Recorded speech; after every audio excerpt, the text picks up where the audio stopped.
Hello friends, आप सभी का स्वागत है Prajapati study point YouTube channel पर। सो फ्रेंड्स, आज की वीडियो में हम फिजिक्स के लिए इंपॉर्टेंट क्वेश्चन लेकर आए हैं जो कि आपके एग्जाम में अक्सर रिपीट होते हैं। बहुत ज़्यादा इंपॉर्टेंट क्वेश्चन है। ऐसे में आपके एग्जाम तक 3 से 4 वीडियो आपको प्रोवाइड करा दूंगा। यहाँ से आपको क्वेश्चन बहुत ज़्यादा है जो कि आपको देखने को मिलेंगे। अब ऐसा तो है नहीं कि आपको एज इट इज़ क्वेश्चन मिलेंगे, बट इन्हीं कॉन्सेप्ट पर आपको देखने को मिलेंगे। बहुत इंपॉर्टेंट क्वेश्चन है, वीडियो को एक सेकेंड भी मिस नहीं करना है। घोड़ा यकायक दौड़ने से घुड़सवार झुक जाता है, इसका रीजन क्या है? तो देखिए, यानी कि किस तरफ झुकेगा, तो बाईं और दाईं ओर तो वो झुकेगा नहीं। जब घोड़ा एकदम से आगे की ओर जाएगा तो वो घुड़सवार है वो पीछे की ओर झुकेगा। इसका रीजन क्या है? इसका रीजन है आपका उसके जड़त्व, यानी कि वो आपके जड़त्व का विरोध करेगा, तो इसलिए आप वो कहाँ झुकेगा, वो पीछे की ओर झुक जाएगा। नेक्स्ट क्वेश्चन है, किसी पिंड पर जिसका द्रव्यमान 5 किलोग्राम है और 40 न्यूटन का बल लगाने पर उस पर उत्पन्न त्वरण कितना होगा? तो फ्रेंड्स, कई बार आपके एग्जाम में इतने इजी क्वेश्चन भी पूछ लिए जाते हैं, क्योंकि एग्जाम में 25 में से 5 क्वेश्चन तो ऐसे होते हैं जो कि आपके बिल्कुल इजी होते हैं, जिन्हें सभी क्वेश्चन कर सकते हैं, राइट। इतना एयरफोर्स का फिजिक्स टफ नहीं आता। तो ये आपका ऐसे क्वेश्चन पूछ लिया जाता है। 40 न्यूटन का बल है, 5 मीटर पर सेकंड, 5 किलोग्राम का पिंड है, तो 8 मीटर पर सेकंड स्क्वायर का उसे क्या चाहिएगा? एक्सीलरेशन चाहिएगा। नेक्स्ट क्वेश्चन है, बैत से कोट को पीटने पर धूल के कण गिर जाते हैं, इसका रीजन क्या है? सो फ्रेंड देखिए, ये आपका कई इसके एग्जाम्पल होते हैं। जैसे मान लीजिए कोई झाड़ी है और आप उसमें पत्थर मार रहे हैं, पत्थर मारने पर बेर नीचे की ओर गिर जाते हैं, ठीक है। कोई भी फल नीचे की ओर गिरता है, तो इसका रीजन क्या होता है? कोई भी न्यूटन की गति का जो प्रथम नियम है वो क्या कहता है कि कोई भी वस्तु यदि स्थिर अवस्था में तो स्थिर ही रहेगी, गतिशील है तो गतिशील ही रहेगी, यदि जब तक उस पर कोई भी बाह्य बल न लगाया जाए। तो देखिए फ्रेंड्स, वो स्थिर अवस्था में है, तब हम उस पर बाह्य बल लगा रहे हैं तो उसमें कोई ना कोई तो चेंजमेंट होगा ना। जब हमने उस पर बाह्य बल लगाया, यानी कि उसको बेंच से पीटा, तो उस पर बाह्य बल लगा, तो उसके जो कण हैं वो जड़त्व का विरोध करते हैं, यानी उस बल का विरोध करते हैं जो हमने लगाया है, तो उसके कारण उसके कण हैं जो वो नीचे की ओर गिर जाते हैं। तो देखिए, आपको लॉजिकली रीजन देना होता है फिजिक्स के अंदर। ऐसा नहीं देना होता वो हल्का होता है, भारी होता है, या उसमें कोई भी चीज़ हल्की भारी, ऐसा कोई इनलॉजिकली रीजन नहीं देना होता। जड़त्व के कारण, इनर्शिया के कारण वो क्या है, नीचे की ओर गिर जाते हैं। नेक्स्ट क्वेश्चन देखिए, जब कोई पिंड किसी निश्चित बिंदु से एक तल पर घुमाया जाता है तो उसका कोणीय संवेग किस दिशा में होगा? अब देखिए, यहाँ पर आपसे क्या कहा है कि जब कोई भी पिंड किसी निश्चित बिंदु से, ये कोई बिंदु है और इससे एक तल पर घुमाया जाता है, ये इस तरह से कोई वो है और इसको ऐसे निश्चित तल पर घुमाया जाता है, तो इसका जो संवेग है वो किस दिशा में होगा? तो फ्रेंड्स, जो आपकी रेडियस है इसके डायरेक्शन में तो होगा नहीं, कक्ष के स्पर्श रेखा में भी नहीं होगा, ये होगा घूर्णन तल के लंबवत। ये लंबवत घूर्णन तल है, इसके लंबवत आपका क्या हो जाएगा? इसका कोणीय संवेग हो जाएगा, राइट। नेक्स्ट क्वेश्चन देखिए फ्रेंड्स, नेक्स्ट क्या है, 2 किलोग्राम का एक पिंड 3 मीटर पर सेकंड के वेग से उत्तर दिशा में तथा 3 किलोग्राम का पिंड 2 मीटर पर सेकंड के वेग से उत्तर दिशा में गति कर रहा है, तो दोनों के मध्य संवेग कितना होगा? तो फ्रेंड, दोनों के मध्य आपको संवेग देखना है कि कितना संवेग आपका इसके अंदर होना चाहिए। तो एक बार देखते हैं। सो फ्रेंड देखिए, यहाँ पर यदि मैं अब इसके लिए फॉर्मूला करूँ, P is equal to m v होता है आपका संवेग के लिए, तो इस तरह इस हिसाब से आपका कितना होना चाहिए? इसका आंसर है 6 kilogram metre upon second square आना चाहिए, ठीक है। लेकिन यहाँ पर देखिए 6 किलोग्राम मीटर अपॉन सेकंड आना चाहिए, लेकिन इसमें क्या है कि एक तो उत्तर दिशा में जा रहा है, दूसरा पूर्व दिशा में जा रहा है, तो इसलिए दोनों अलग अलग डायरेक्शंस में जा रहे हैं, तो इन दोनों के लिए क्या होगा? असमान, इन दोनों के लिए क्या होगा? संवेग होगा।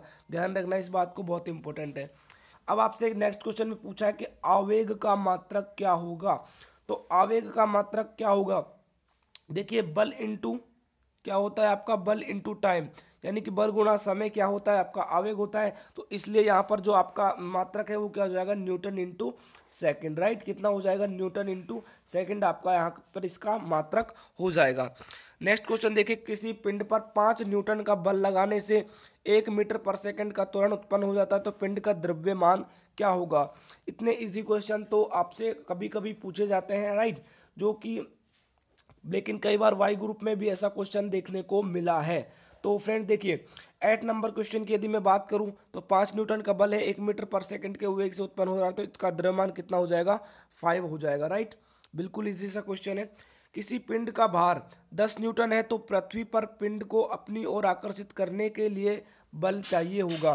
किसी पिंड का जो भार है वो 10 न्यूटन है तो पृथ्वी द्वारा पिंड को अपनी ओर आकर्षित करने के लिए बल का मान कितना होगा। तो फ्रेंड्स ये आपके लिए इम्पोर्टेंट है। तो इसका जो हमारा राइट आंसर होगा वो होगा 10 न्यूटन, क्योंकि देखिए वस्तु का जितना भार होगा उतने ही बल से वो उसको आकर्षित करेगी। मान लीजिए आपने कोई भी पिंड फेंका, ये 10 किलोग्राम का पिंड है, आपने इसमें 10 किलो फेंकने के लिए आपने इतना ही तो इसके अंदर फोर्स लगाया, तो उसी फोर्स से पृथ्वी है जो उसको अट्रैक्शन करेगी जितना उसका जितना उस पर क्या होगा, भार होगा, राइट। नेक्स्ट क्वेश्चन है किसी पिंड का द्रव्यमान 5 किलोग्राम है, यदि जी का मान 10 मीटर पर सेकंड हो तो पृथ्वी के आकर्षण बल का मान क्या होगा। तो फ्रेंड्स यही क्वेश्चन है, आपको फिर से इसको दे दिया है, वही क्वेश्चन था। तो देखिए द्रव्यमान आपको दिया है और इसमें जी का मान दिया है, ठीक है। भार क्या होता है, W इज इक्वल टू क्या होता है आपका mg, W is equal to क्या होता है mg। कई स्टूडेंट्स इसमें क्या करेंगे, इसका 5 किलोग्राम इसका 5 लगा देंगे, लेकिन गलत होगा। W is equal to mg होगा और भार आपका यही होगा, न्यूटन में होगा। तो W is equal to mg में करूँगा तो 10 गुना 5 50 हो जाएगा, तो 50 न्यूटन बल उसके लिए आवश्यक होगा। नेक्स्ट क्वेश्चन है 5 किलोग्राम के एक पिंड पर 10 सेकंड तक 100 न्यूटन का बल लगाने पर कितना वेग उत्पन्न होगा। तो यहाँ पर थोड़ा सा क्वेश्चन है जो आपको कॉन्सेप्चुअल क्वेश्चन है जो बना दिया है। तो सबसे पहले आपको इसके अंदर हमें किस किस की वैल्यू दी है, टाइम दिया हुआ है और इसमें दिया हुआ है 10 सेकंड तक 100 न्यूटन का बल लगाया जाता है। तो हमें यहाँ से निकालना होगा एक्सीलरेशन, राइट। एक्सीलरेशन निकालेंगे हम तो कितना आ जाएगा आपका, 100 में 10 का भाग मैंने दिया तो एक्सीलरेशन की वैल्यू कितनी आ गई, 10 मीटर पर, सॉरी एक सेकेंड, यहाँ पर क्या बोला है 5 किलोग्राम का पिंड है, 100 न्यूटन का बल लगा रहा है, तो एक्सीलरेशन की वैल्यू कितनी आ गई, 20 metre upon second square, right. ये एक्सीलरेशन की मेरे पास वैल्यू आ गई। अब मुझे न्यूटन की गति का इसमें फर्स्ट इक्वेशन यूज करना होगा। तो इनिशियल वेलोसिटी हमारे पास 0 है, तो इसलिए हम v is equal to a t use करेंगे। क्या करेंगे, v is equal to a t use करेंगे। ए की वैल्यू मेरे पास कितनी है 20, टाइम कितना है 10 सेकेंड, तो कितना आ जाएगा मेरे पास 200 मीटर अपॉन सेकेंड, राइट। ये क्वेश्चन आपको इजीली समझ में आ गया होगा। नेक्स्ट क्वेश्चन देखिए किसी वस्तु का जड़त्व द्रव्यमान उसके गुरुत्वीय द्रव्यमान से, जड़त्वीय द्रव्यमान उसके गुरुत्वीय द्रव्यमान से क्या होता है। तो फ्रेंड्स याद रखना जड़त्वीय द्रव्यमान और गुरुत्वीय द्रव्यमान दोनों आपस में क्या होते हैं, बराबर होते हैं। ऑप्शन नंबर सी राइट हो जाएगा। नेक्स्ट क्वेश्चन देखिए 20 ग्राम की द्रव्यमान की गोली 400 मीटर अपॉन सेकंड के वेग से चलती हुई 900 ग्राम द्रव्यमान की एक मुक्त रूप से लटकी हुई लकड़ी के क्लॉक में धंस जाती है। ब्लॉक में धंस जाती है, ब्लॉक के द्वारा वेग कितना होगा। सो फ्रेंड्स इसके अंदर आपको कुछ भी नहीं करना, m1 v1 is equal to m2 v2 वो वाला इसमें फॉर्मूला लगा देना है, ठीक है। संवेग संरक्षण का जो नियम है वो इसके अंदर आपको लगा देना होगा और आप सॉल्व कर पाएंगे। तो 8.7 मीटर अपॉन सेकेंड इसका राइट आंसर आ जाएगा। नेक्स्ट क्वेश्चन देखिए एक तोप के गोले का द्रव्यमान 500 ग्राम है, यदि इसे 15 मीटर पर सेकंड के वेग से छोड़ा जाए तो उसका संवेग कितना होगा। सो फ्रेंड देखिए सबसे पहले आपको संवेग का फॉर्मूला क्या होता है, P is equal to m v. M द्रव्यमान कितना है 500 ग्राम, 500 ग्राम को मुझे लिखना होगा 1/2 किलोग्राम और ये मीटर पर सेकंड के अंदर है, ठीक है। तो ये मीटर पर सेकंड के अंदर इसको मैं इसमें मल्टीप्लाई कर दूंगा, ये आपका कितने में आ जाएगा किलोग्राम मीटर अपॉन सेकंड 7.5 आ जाएगा 15 से, जब मैं इसे 1/2 को मल्टीप्लाई कर दूंगा, राइट। तो आपका ऑप्शन नंबर कौन सा है, ऑप्शन नंबर डी राइट हो जाता है। नेक्स्ट क्वेश्चन है यदि चंद्रमा पर गुरुत्व का मान पृथ्वी के गुरुत्व का मान का 1/6 हो तो चंद्रमा पर स्थित एक सेकंड में लोलक की लंबाई कितनी होगी। तो फ्रेंड्स लोलक की लंबाई आपसे पूछी है तो वो कितनी हो जाएगी आपकी 16.5 सेंटीमीटर हो जाएगी। याद रखना ये फिक्स है आपकी, यही आपसे क्वेश्चन इसी तरह से पूछा जाता है। बल निम्नलिखित में से किसके परिवर्तन की दर को कहते हैं। तो फ्रेंड्स ये क्वेश्चन बहुत ज़्यादा रिपीट होता है, बहुत ये क्वेश्चन पूछा जाता है। तो F इज इक्वल टू क्या होता है आपका dp अपॉन dt, क्या होता है friends F is equal to k, और आप क्या यहाँ पर कांस्टेंट आता है F is equal to dp upon dt। Newton की गति का दूसरा नियम होता है। तो ये संवेग में परिवर्तन की दर को हम क्या कहते हैं, बल कहते हैं, राइट। नेक्स्ट क्वेश्चन है न्यूटन इंटू सेकेंड किसका मात्रक है। न्यूटन इंटू सेकेंड किसका मात्रक है, तो अभी अभी मैंने सॉल्व कराया था आपको, आवेग का मात्रक है Newton into second. Next question है किसी वस्तु का जड़त्वीय द्रव्यमान निम्नलिखित में से निर्भर करता है। किसी वस्तु का जो जड़त्वीय द्रव्यमान है वो निम्नलिखित में से किस पर डिपेंड करता है, तो वो वस्तु के जड़त्व पर डिपेंड करता है, जड़त्वीय द्रव्यमान। नेक्स्ट क्वेश्चन देखिए, एक वस्तु का संवेग 10 किलोग्राम मीटर पर सेकंड है, उसमें 2 सेकंड में रोकने के लिए कितना बल आवश्यक होगा। तो फ्रेंड्स आपको इसमें लगाना है आवेग। आवेग का आपको इसमें फॉर्मूला लगाना होगा। आवेग क्या होता है आपका, आवेग होता है संवेग में परिवर्तन की दर। अब संवेग में परिवर्तन हो रहा है कि नहीं हो रहा, तो 10 हमें दिया हुआ है, ये क्या आ गया मेरा संवेग। अब देखिए यहाँ पर F is equal F into T, यानी बल इंटू समय। तो समय आपको 2 सेकंड का यहाँ पर दिया हुआ है, कितना दिया हुआ है 2 सेकंड का। बल को हम F ही लिख लेंगे, तो यहाँ पर F की फोर्स की वैल्यू कितनी आ जाएगी, यहाँ से मैं निकालूंगा 5 न्यूटन। कितनी आ जाएगी 5 न्यूटन। थोड़े कॉन्सेप्चुअल क्वेश्चन जरूर है। नेक्स्ट क्वेश्चन देखिए, किसी बड़े बेलन को ढकेलने या खींचने से किसमें अधिक बल लगेगा। किसी एक तो आप बड़े बेलन को खींच रहे हो, एक उसको आप धकेल रहे हो, तो किसमें आपको अधिक बल उसमें लगाना होगा। सो फ्रेंड्स इसमें से इसका आंसर आपको खुद को देना है कि बराबर होगा, कुछ भी नहीं होगा, इनमें से आपको देखना है कि किसमें उसमें अधिक बल लगाना होगा। नेक्स्ट क्वेश्चन देखिए, दो समान ताप वाले पत्थर परस्पर टकराने पर, तो ये क्वेश्चन इंपॉर्टेंट है। दो समान ताप है उनका, जो पत्थर परस्पर टकराते हैं तो उनके मध्य क्या होता है, तो उनका जो संवेग है वो हमेशा संरक्षित रहता है। नेक्स्ट क्वेश्चन है, यदि किसी वस्तु का संवेग स्थिर हो तो वह वस्तु, यदि किसी वस्तु का हम संवेग स्थिर कर दें तो वह वस्तु उसमें क्या होगा, तो उसका जो वो नियत वेग से चलेगी। ठीक है, P इज इक्वल टू हमारा क्या होता है mv होता है। ठीक है, तो इसके हिसाब से यदि हम इसको नियत कर दें तो ये आपके नियत वेग से चलेगी। नेक्स्ट क्वेश्चन है, आपसे पूछा है संवेग का मात्रक क्या है, तो संवेग का मात्रक क्या हो जाता है आपका किलोग्राम मीटर अपॉन सेकेंड। क्या हो जाता है किलोग्राम मीटर अपॉन सेकेंड।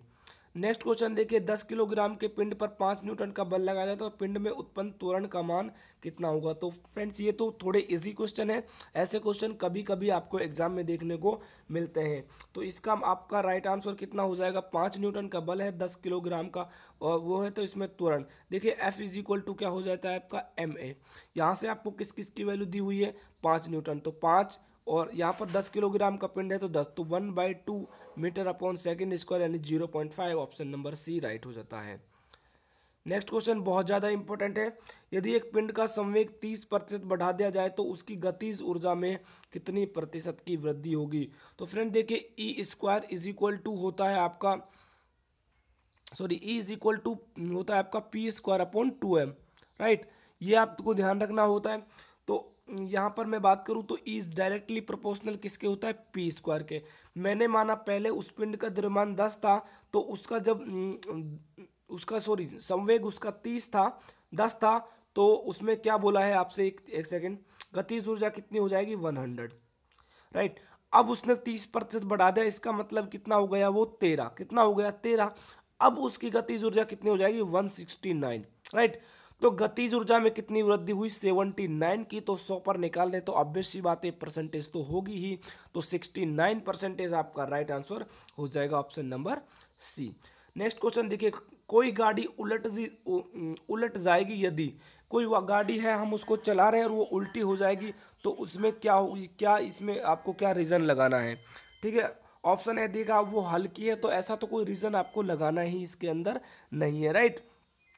उसका गुरुत्व केंद्र आधार के बाहर से चला गया, वह कम चौड़ी है, उसका गुरुत्व केंद्र काफी नीचा है, तो ये दोनों ऑप्शन में तो कोई लॉजिक ही नहीं है। ऑप्शन नंबर बी आपका यहाँ पर राइट होगा, उसका गुरुत्व केंद्र आधार के बाहर चला गया हो, राइट।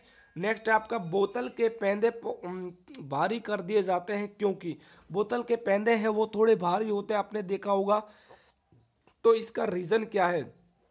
तो देखिए इसका रीजन है आपका उसका गुरुत्व केंद्र नीचा हो जाता है, ऑप्शन नंबर सी यहाँ पर आपका राइट हो जाएगा। नेक्स्ट क्वेश्चन है, जब किसी वस्तु पर नियत बल लगाया जाता है, जब किसी वस्तु पर नियत बल लगाया जाता है तो वह किस से चलती है। तो यहाँ पर आपका राइट आंसर हो जाएगा वो समान त्वरण से आपकी चलती है। नेक्स्ट क्वेश्चन देखिए, 10 की पावर 6 डाइन बल किसके बराबर होता है? 10 की पावर 6 डाइन बल आपका किसके बराबर होता है? तो ये आपका 10 न्यूटन बल के बराबर हो जाता है। नेक्स्ट क्वेश्चन देखिए, नेक्स्ट क्वेश्चन है आपका, ए द्रव्यमान की गोली बी वेग से छोड़ी जाती है, यदि वह लकड़ी के सी द्रव्यमान के एक बहुत बड़े ब्लॉक में घुस जाती है तो इस संकाय का वेग कितना होगा? तो फ्रेंड्स ये क्वेश्चन आपका डायरेक्ट पूछा जाता है, इसको सॉल्व करने में आपका काफ़ी टाइम लगेगा, तो मैं इसका आपको डायरेक्ट इसका जो आंसर है वो बता देता हूँ। इसका जो डायरेक्ट आंसर है वो आपका क्या आएगा? AB/A+C। ठीक है, ये फ्रेंड्स बहुत लेंथी क्वेश्चन आपके लिए हो जाता है। ये क्वेश्चन मैं आपको करा चुका हूँ। आवेग क्या होता है? तो संवेग में परिवर्तन की दर होता है। तो इसी तरह से हमारे कंप्लीट होते हैं लगभग 3 क्वेश्चन। तो वीडियो पसंद आया तो प्लीज़ वीडियो को लाइक करें और अपने दोस्तों में शेयर करें। मिलता हूँ आपको नेक्स्ट वीडियो में, तब तक के लिए सभी को जय हिंद, जय भारत।